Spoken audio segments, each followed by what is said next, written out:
Black ஷீப்னுடைய ஓனர்களில் ஒருவன் விஜய் சித்து. 3 மாசம் வரலையும் விஜய் சித்து விலாக்ஸ் நம்ம ஆஃபீஸ்க்குள்ள தான் இயங்கவே செஞ்சது. அப்புறம் அவனுக்கு நிறைய பேர் டீம் பெருசாக்கணும் இது அப்படிலாம் வரும்போது நான் வெளில போறேன்ப்பா, அங்க போய் இன்னொரு ஆஃபீஸ் பார்த்துருக்கேன்ப்பான்னா தாராளமா பண்றா அப்படின்னு சொல்லி. ஸோ அது ரொம்ப ஒரு மியூச்சுவலா எடுத்த டிசிஷன். ரெண்டாவது அவனை யாராலையும் கட்டுப்படுத்த முடியாது. அவனை நீ இங்கே இருக்கணும், நீ எங்களுக்கு மட்டும் தான் பண்ணணும்னு சொல்றதே பெருங்குத்தம்னு நினைப்பேன். இன்னைக்கும் he is a part of black sheep. நான் பயப்படுவேங்க, சில இடத்துல நான் பயப்படுவேன். சித்துட்ட இந்த நேச்சர், இந்த போட்டோ எடுக்க வருவாங்கல்ல அவங்கள கலாய்ப்போம் ரோட்ல. அது ஆனா இவனோட நேச்சரே அதான். இவன் எல்லாரையும் கலாய்ப்பா, யாரையும் மனசுக்குள்ள ஒண்ணு வச்சுக்கிட்டு அப்படி திமிரா கலாய்க்கிற. எனக்கு அதை அவங்க திமிரா நினைச்சுக்குவாங்களோன்னு பயமா இருக்கும். சில நேரத்துல வர்றவங்க கொஞ்சம் உரிமையா பேசுவாங்கல்ல. சில இப்போ மதுரை சைட்லாம் நம்ம போயிட்டோம்னா அந்த சைட்லாம் கொஞ்சம் உரிமை எடுத்தே பேசுவாங்க. நே வானே, நே போட்டோ எடுப்போம் வானே அப்படின்னு அண்ணேன்னு சொல்லி சிலர் கொஞ்சம் இன்னும் கொஞ்சம் கோயம்புத்தூர்லாம் ஒருத்தர் ஹோட்டலில் அவர் ஃப்ரெண்ட்ஸ் கூட உட்காந்து சாப்பிட்டுட்டு இருக்காரு. நான் வெளில இருக்கேன், விக்னேஷ் இங்கே வா அப்படின்னாரு. நான் உடனே இந்த வரேனே அப்படின்னு நான் இந்த பக்கம் இன்னொரு 2 பேர் ஃபோட்டோ எடுத்துகிட்டு இருந்தாங்க.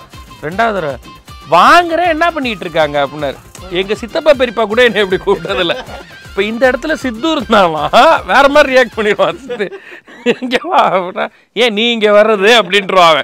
அதான் அவனுக்குள்ள உருனது. இதை பார்த்து நான் பயந்துருக்கேன் சில இடத்துல. சொல்லிட்டு தான் ஆரம்பித்தான். ஆக்சுவலாக சித்துவுக்கு அதுக்கு முன்னாடி படம் ஒன்று கமிட் ஆகிறதா இருந்துச்சு. அப்படி போயிருந்தா அந்த படத்துக்கான எல்லா வேலையும் செய்ய ஆரம்பிச்சிட்டான்.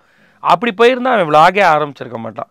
எப்பயுமே நான் ஒன்று சொல்லுவேன், லைஃப்பில் கிடைக்கிறத விட கிடைக்காத விஷயங்கள் தான் நம்மளை அடுத்த கட்டம் கொண்டு போகணும். சித்துவுக்கு அந்த பட வாய்ப்பு கிடைக்காம போனதுனால தான் அவன் அடுத்த கட்டம் போனான். அது கிடைக்காம போச்சு. அது இருந்திருந்தா அது நம்மளுடைய ஃப்யூச்சருக்கான ஒரு பாதுகாப்புன்னு நினச்சிக்கிட்டு இருந்தான், சினிமா பண்ணிடணும்னு. அதே மாதிரி டிவியில் அவனுக்கு அப்போது சன் டிவிலையும் ஒர்க் பண்ணிகிட்டு இருந்தால் நம்மள்ட்டையும் போயிட்டே இருந்துச்சு.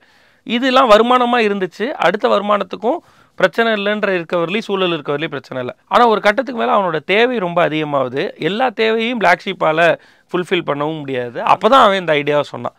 டேய் நான் பேசாமல் சேனல் பண்ணலான்னு இருக்கேன்டா அப்படின்னு சொன்னால் தாராளமாக பண்ணுறான் அப்படின்னு சொல்லி நம்ம ஆஃபீஸ்க்குள்ளே இருந்து தான் அந்த சேனல் ஆரம்பித்தது. 3 மாதம் வரலையும் விஜய் சித்து விலாக்ஸ் நம்ம ஆஃபீஸ்க்குள்ளே தான் இயங்கவே செஞ்சுது. அப்புறம் அவனுக்கு நிறைய பேர் டீம் பெருசாக்கணும் இது அப்படிலாம் வரும்போது நான் வெளில போகிறேன்ப்பா, அங்கே போய் இன்னொரு ஆஃபீஸ் பார்த்துருக்கேன்ப்பான்னா தாராளமாக பண்ணுறா அப்படின்னு சொல்லி. ஸோ அது ரொம்ப ஒரு மியூச்சுவலாக எடுத்த டிசிஷன். ரெண்டாவது அவனை யாராலையும் கட்டுப்படுத்த முடியாது. அவனை நீ இங்கே இருக்கணும், நீ எங்களுக்கு மட்டும்தான் பண்ணணும்னு சொல்றதே பெருங்குத்தம்னு நினைப்பேன். இன்னைக்கும் he is a part of black Sheep. Black ஷீப்னுடைய ஓனர்களில் ஒருவன் விஜய் சித்து. அதை யாராலையும் மறுக்கவே முடியாது. ஸோ அப்படி இருக்கக்கூடிய ஒருத்தன் தான் அவன். இன்னொரு வேலை பார்க்கறதுனால எனக்கு அது சந்தோஷம் தான். அதனால இது இவ்வளோ பெருசாக இருக்குது, இன்னும் பெரிய பெருமை தான். இன்னும் சொல்லப்போனால் விஜய் சித்து விலாக்ஸில் இருக்க 20 பேரா 25 பேரா எல்லாரையும் இன்றைக்கி மக்கள் ரசிக்கிறாங்க. ஒரு 10-15 பேர் அதில் தெரியுது, ஃபேஸ் தெரியுது. எல்லா டெக்னீஷியன்ஸ் உட்பட எல்லாரையும் ரசிக்கிறாங்க. எல்லாரும் பிளாக் ஷீப்லேருந்து வந்தவங்கன்றது எனக்கு இன்னும் பெரிய சந்தோஷம். அதில்